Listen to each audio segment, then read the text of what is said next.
இனி flight ticket book பண்றது ரொம்ப ஈஸி. அதுவும் டைரக்ட் ஏர்லைன் பிரைஸ்ல 20 ஆண்டுகளுக்கும் மேலாக புதுவை மக்களின் பேராதரவு பெற்ற உங்கள் சக்தி சேனலின் மற்றும் ஒரு அங்கம் சக்தி ஏர் ஏஜென்சி. நம்ம சக்தி ஏர் ஏஜென்சிஸ் B2B பேசிஸ்ல உங்களுக்கு டிக்கெட் புக் பண்ணி தராங்க. சோ உலகத்துல நீங்க எந்த மூலைக்கு வேணாலும் போகலாம், அதுவும் சரியான பிரைஸ்ல. France, London, Singapore, Malaysia, Dubai, America, Australia போன்ற உலகின் அனைத்து நாடுகளுக்கும் இன்டர்நேஷனல் டிக்கெட் மட்டுமல்லாமல் இந்தியாவிற்குள் நீங்கள் எங்கு வேணாலும் சென்று வர டொமஸ்டிக் ஏர்லைன் டிக்கெட்டும் நாங்கள் புக் செய்து தருகிறோம். Paris to Chennai, Chennai to பாரிஸ்க்கு ஃளைட் டிக்கெட் லோ ஃபேர்ல எங்களிடம் கிடைக்கும். ஒரு கால் பண்ணா போதும், உடனடியாக இன்டர்நேஷனல் மற்றும் டொமஸ்டிக் ஃளைட் டிக்கெட் புக்கிங் செய்து தருகிறோம். வேறு யாராலும் தர முடியாத மிக குறைந்த கட்டணம், நிறைவான சேவை. Fly around the world at cheapest price. Shakti air agency, Shakti channel, 4th Cross near anganwadi, Anna Nagar, Puducherry. Call or WhatsApp 9952433443 மற்றும் 76868277. Phone 0413-450-6081.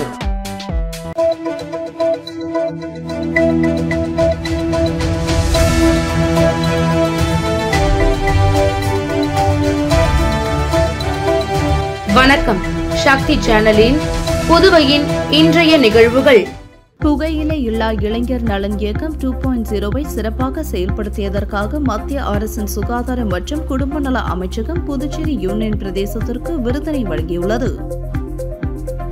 2024-25 ஆண்டில் புகையிலை இல்லா இளைஞர் நலன் இயக்கம் 2.0 கீழ் கல்வி நிறுவனங்களின் அருகில் புகையிலை பொருட்கள் விற்பனையை தடுப்பதற்காக மஞ்சள் கோடு பிரச்சாரங்களை மேற்கொள்ளுதல், கல்வி நிறுவனங்களை புகையிலை இல்லா கல்வி நிறுவனங்களாக அறிவித்தல், காவல்துறையுடன் இணைந்து கடைகளில் தடை செய்யப்பட்ட புகையிலை பொருட்கள் விற்பனை செய்யப்படுகின்றனவா என்று சோதனை நடத்துதல், மருத்துவக் கல்லூரிகள், பல் மருத்துவக் கல்லூரிகள் மற்றும் அரசு ஆரம்ப சுகாதார நிலையங்களில் 20 புதிய புகையிலை பழக்க மீட்பு மையங்களை நிறுவுதல், பள்ளிகள், கல்லூரிகள் மற்றும் பொது இடங்களில் பல்வேறு விழிப்புணர்வு நிகழ்ச்சிகளை ஏற்பாடு செய்து விழிப்புணர்வு பணிகளை சிறப்பாக மேற்கொண்டதற்காக புதுச்சேரி யூனியன் பிரதேசத்திற்கு புதுடில்லியில் நடைபெற்ற நிகழ்ச்சியில் இந்த விருது வழங்கப்பட்டுள்ளது. இவ்விருதினை பெற்ற புதுச்சேரி அரசு சுகாதாரம் மற்றும் குடும்ப நலத்துறையின் தேசிய புகையிலை கட்டுப்பாட்டு திட்ட அதிகாரி டாக்டர் கோவிந்தராஜன், திட்டத்தின் மாநில முதன்மை அதிகாரி டாக்டர் வெங்கடேஷ் ஆகியோர் சட்டப்பேரவையில் முதலமைச்சர் அலுவலகத்தில் இன்று முதலமைச்சர் ரங்கசாமியை சந்தித்து விருது மற்றும் சான்றிதழை காண்பித்து வாழ்த்து பெற்றனர். சட்டப்பேரவை தலைவர் செல்வம், சட்டப்பேரவை துணைத் தலைவர் ராஜவேலு ஆகியோர் இந்நிகழ்ச்சியின் போது உடனிருந்தனர். வில்லியனூர் தொகுதிக்குட்பட்ட வி மணவெளி கிராமத்தில் 3 இடங்களில் ₹36 லட்சம் மதிப்பீட்டில் 3 சிறிய பாலங்கள் அமைக்கும் பணியினை எதிர்க்கட்சித் தலைவர் சிவா அவர்கள் தொடங்கி வைத்தார். வில்லியனூர் சட்டமன்ற தொகுதிக்குட்பட்ட வி மணவெளி கிராமத்தில் மணிமேகலை நகர், பாலாஜி நகர் மற்றும் பாலாஜி நகர் விரிவாக்கம் ஆகிய பகுதிகளை இணைக்கும் வகையில் ஆத்துவாய்க்கால் கிளை கால்வாயின் குறுக்கே 3 இடங்களில் பொதுப்பணித்துறை மூலம் ₹36,26,000 மதிப்பீட்டில் சிறிய பாலம் அமைக்கும் பணிக்கான பூமி பூஜை நிகழ்ச்சி இன்று காலை நடைபெற்றது. இதில் சட்டமன்ற எதிர்க்கட்சித் தலைவரும் தொகுதி சட்டமன்ற உறுப்பினருமான சிவா கலந்து கொண்டு பூமி பூஜை செய்து பணியினை தொடங்கி வைத்தார். இந்நிகழ்ச்சியில் பொதுப்பணித்துறை நீர்ப்பாசன கூட்ட செயற்பொறியாளர் ராதாகிருஷ்ணன், உதவி பொறியாளர் மதிவாணன், இளநிலை பொறியாளர் சங்கர் மற்றும் திமுக நிர்வாகிகள் உட்பட அப்பகுதி மக்கள் கலந்து கொண்டனர். பள்ளி பருவ நினைவுகளை பகிர்ந்து கொள்ளும் வகையில் தின்பண்டங்கள் மற்றும் விளையாட்டுப் பொருட்களை சீர்வரிசையாக ஆசிரியருக்கு முன்னாள் மாணவர்கள் வழங்கியது நெகிழ்ச்சியை ஏற்படுத்தியுள்ளது. காரைக்கால் மாவட்டம் நெடுங்காடு பகுதியில் உள்ள ஜவஹர்லால் நேரு அரசு மேல்நிலைப் பள்ளியில் 1988, 1989 ஆண்டில் 10ஆம் வகுப்பு படித்த முன்னாள் மாணவர்கள் சந்திப்பு கூட்டம் நெடுங்காட்டில் உள்ள தனியார் திருமண அரங்கில் நடைபெற்றது. பள்ளி பருவத்தை நினைவு கூறும் வகையிலும் நினைவுகளை ஒருவருக்கொருவர் பகிர்ந்து கொள்ளும் வகையிலும் ஏராளமான முன்னாள் மாணவர்கள் தங்கள் குடும்பத்தாருடன் இந்த முன்னாள் மாணவர்கள் சந்திப்பு கூட்டத்தில் கலந்து கொண்டனர். முன்னதாக பள்ளி பருவத்தில் தாங்கள் சுவைத்த தின்பண்டங்களான குச்சி மிட்டாய், குருவி ரொட்டி, புளிப்பு மிட்டாய், பொரி உருண்டை, எலத்த வடை, எள்ளு மிட்டாய், கடலை மிட்டாய் உள்ளிட்ட தின்பண்டங்கள் மற்றும் விளையாட்டுப் பொருட்களான கோலி, பம்பரம், தாயக்கட்டை உள்ளிட்ட பல்வேறு பொருட்களை சீர்வரிசையாக எடுத்து வந்து தங்களது ஆசிரியர்களுக்கு சமர்ப்பித்தனர். இந்த நிகழ்ச்சியில் 88, 89 ஆண்டுகளில் அப்பள்ளியில் பணியாற்றிய பள்ளி ஆசிரியர்கள் கலந்து கொண்டு முன்னாள் மாணவர்களை வாழ்த்தினர்.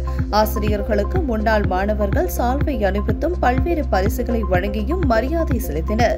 முன்னாள் மாணவர்களின் பங்களிப்பில் ஜவஹர்லால் நேரு மேல்நிலைப் பள்ளியில் பல்வேறு வேலைகள் செய்து தரப்பட்டுள்ளது குறிப்பிடத்தக்கது. ஆக்கிரமிப்பாளர்களிடம் இருந்து துணைநிலை ஆளுநர் மாளிகையை பாதுகாக்க வேண்டும் எனவும் கையூட்டு பெற்றுக்கொண்டு பத்திரப்பதிவு செய்யும் மாவட்ட பதிவாளர் மீது நடவடிக்கை எடுக்க கோரி நேரு எம்எல்ஏ தலைமையில் சமூக அமைப்பினர் பத்திரப்பதிவுத்துறை அலுவலகத்தை முற்றுகையிட்டு போராட்டத்தில் ஈடுபட்டனர். புதுச்சேரி பத்திரப்பதிவு துறையில் நடைபெற்று வரும் லஞ்சம் ஊழலை கண்டித்தும் ஆக்கிரமிப்பாளர்களிடம் இருந்து ஆளுநர் மாளிகையை பாதுகாக்க வேண்டும், கையூட்டு பெற்றுக்கொண்டு பத்திரப்பதிவு செய்யும் மாவட்ட பதிவாளர் தயாளனை பதவி நீக்கம் செய்ய வேண்டும் என வலியுறுத்தி சட்டமன்ற உறுப்பினர் நேரு தலைமையில் சமூக அமைப்பினர் 50க்கும் மேற்பட்டோர் கண்டன கோஷங்களை எழுப்பியவாறு பேரணியாக சென்று சாரத்தில் உள்ள மாவட்ட பதிவாளர் அலுவலகத்தில் முற்றுகையிட்டு போராட்டத்தில் ஈடுபட்டனர்.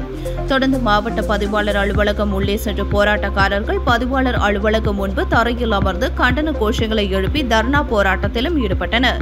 இதனையடுத்து சம்பவ இடத்திற்கு வந்த போலீசார் போராட்டத்தில் ஈடுபட்ட சட்டமன்ற உறுப்பினர் நேருவிடம் சமாதான பேச்சு நடத்தினர்.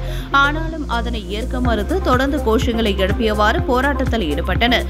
தொடர்ந்து போலீசார் நடத்திய பேச்சுவார்த்தையில் போராட்டக்காரர்கள் அங்கிருந்து கலைந்து சென்றனர்.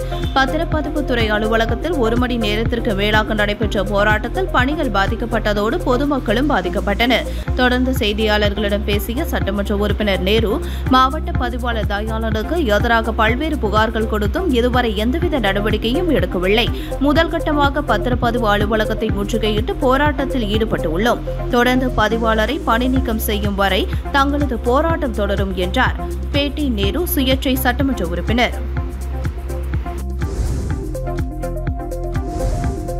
மண்ணாடிப்பட்டு தொகுதிக்குட்பட்ட கூனிச்சம்பட்டு காலனியில் ஏற்பட்டுள்ள கழிவுநீர் பிரச்சினை தொடர்பாக அமைச்சர் நமச்சிவாயம் அதிகாரிகளுடன் ஆய்வு செய்து உடனடியாக நடவடிக்கை எடுக்குமாறு உத்தரவிட்டார். மண்ணாடிப்பட்டு தொகுதிக்கு உட்பட்ட கூனிச்சம்பட்டு காலனி பகுதியில் வீடுகளில் இருந்து வெளியேறும் கழிவுநீர் அருகில் உள்ள குட்டைகளில் தேங்கி நிறைந்து பெரும் சுகாதார சிக்கல்களை ஏற்படுத்தி வருகிறது. குட்டைகள் நிரம்பி வழிந்த நிலையில் கழிவுநீர் வெளியேற முடியாத கட்டாயம் ஏற்பட்டுள்ளது. இந்த பிரச்சினை குறித்து பொதுமக்களிடம் இருந்து வந்த புகாரை அடுத்து அமைச்சரும் தொகுதி சட்டமன்ற உறுப்பினருமான நமச்சிவாயம் நேரில் சென்று பாதிக்கப்பட்ட பகுதிகளை பார்வையிட்டார். பிறகு நிலைமையை கவனித்த அமைச்சர் உடனடி தீர்வுகள் மேற்கொள்ள அதிகாரிகளுக்கு தக்க உத்தரவு வழங்கினார். அமைச்சருடன் மண்ணாடிப்பட்டு கொம்யூன் ஆணையர் எழில்ராஜன், பொதுப்பணித்துறை செயற் பொறியாளர் ராதாகிருஷ்ணன், கட்டிடங்கள் மற்றும் விளையாட்டுத்துறை அதிகாரி பக்தவச்சலம் மற்றும் நகராட்சி பணியாளர்கள் ஆகியோர் இருந்தனர்.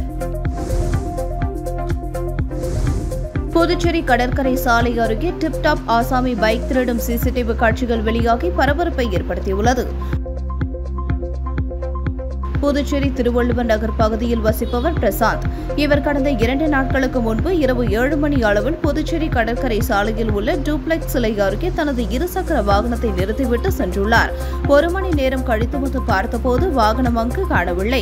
இதுகுறித்து ஓதியஞ்சாலை காவல் நிலையத்திற்கு புகார் செய்யப்பட்டதன் பேரில் காவல்துறையினர் அங்கு உள்ள தனியார் உணவகங்களில் பொருத்தப்பட்டு இருக்கும் சிசிடிவி காட்சியை ஆய்வு செய்தபோது டிப்டாப் உடையில் மர்ம நபர் போன் பேசியபடியே வந்து வாகனத்தை எடுத்து செல்லும் காட்சி பதிவாகியுள்ளது.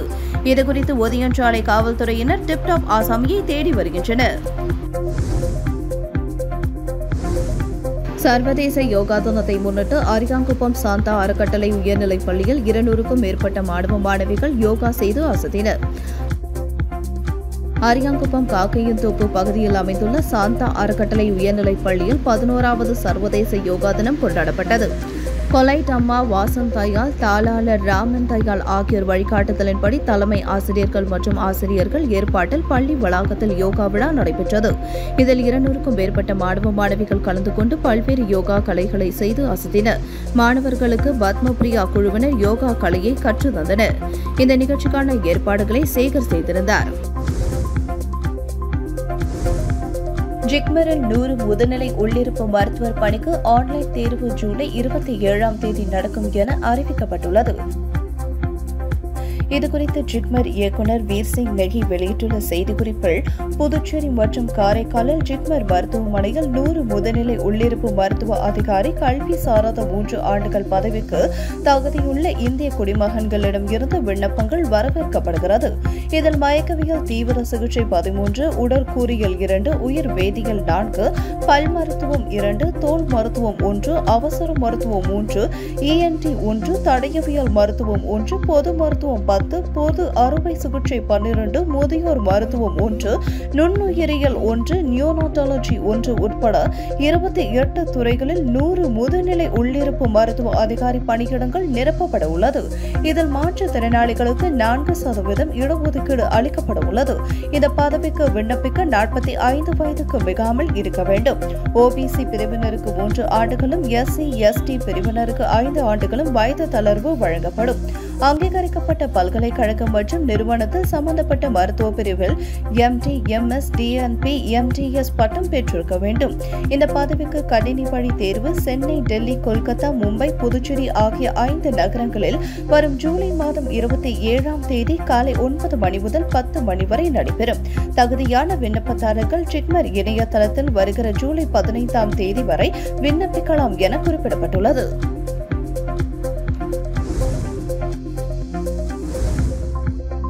சமுதாய கல்லூரிகள் விண்ணப்பிப்பதற்கான காலக்கெடு வரும் 30ஆம் தேதி வரை நீடிக்கப்பட்டுள்ளது. புதுச்சேரி பல்கலைக்கழக சமுதாய கல்லூரியில் 21 வகையான டிப்ளமோ, டிகிரி படிப்புகள் உள்ளன. காலத்திற்கு ஏற்ப வேலைவாய்ப்பு அள்ளி தரும் இப்படிப்புகளில் சேர கடந்த மே மாதம் 20ஆம் தேதி முதல் விண்ணப்பங்கள் விநியோகிக்கப்பட்டு வருகின்றன. இப்படிப்புகளில் சேர ஜூன் 19ஆம் தேதி வரை காலக்கெடு விதிக்கப்பட்டுள்ளது. மாணவர்களின் கோரிக்கையை ஏற்று இம்மாதம் 30ஆம் தேதி வரை விண்ணப்பிக்கலாம் என புதுச்சேரி பல்கலைக்கழகம் காலக்கெடு அளித்துள்ளது.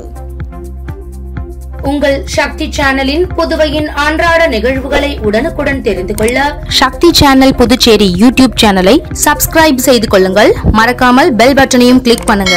ஷேர் பண்ணுங்க, லைக் பண்ணுங்க. உங்கள் சக்தி சேனல்.